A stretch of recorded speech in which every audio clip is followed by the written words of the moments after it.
So Microsoft is buying Activision for $69 billion. Nice. Nice $1 billion. Does this mean that now we should boycott Microsoft?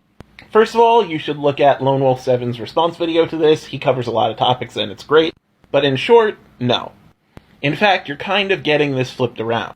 Microsoft is buying Activision Blizzard partially because of the boycott effort. Their profits were hurting, their stocks were hurting, so they realized that they had to give up their independence.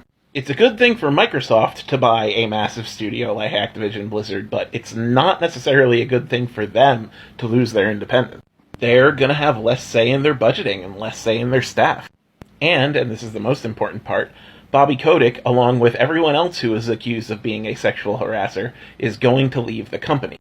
And Activision Blizzard is going to report directly to Phil Spencer, which means that he and Microsoft's general business policy can now set stuff like limits on crunch. They can handle sexual harassment complaints. They will be able to provide Activision Blizzard oversight.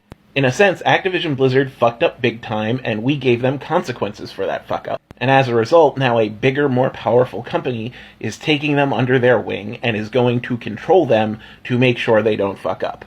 Will Microsoft do a good job? Maybe. I mean, we haven't seen the same sexual harassment and crunch allegations levied toward Microsoft as we have at Activision Blizzard. I mean, now's when we keep our eye on Microsoft. How do they respond to the workers? What money and benefits are they going to offer the disaffected Activision Blizzard workers? Who are they going to lay off? Who's going to keep their job? The fact that Bobby Kotick is actually leaving is a good step in the right direction. So no, we're not boycotting Microsoft.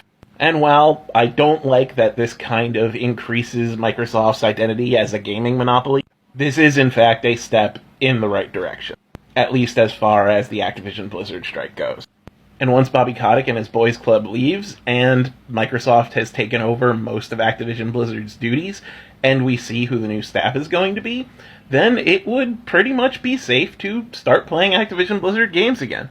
We just gotta make sure that the strike and everything is going to be resolved first, but Microsoft looks like that's what they're trying to do.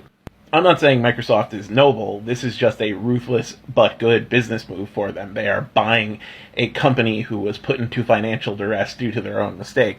But one way or another, it is going to resolve this situation. Right things for the wrong reason, wrong things for the right reason, who knows, but the point is it's getting resolved. So yeah, you don't have to boycott Microsoft.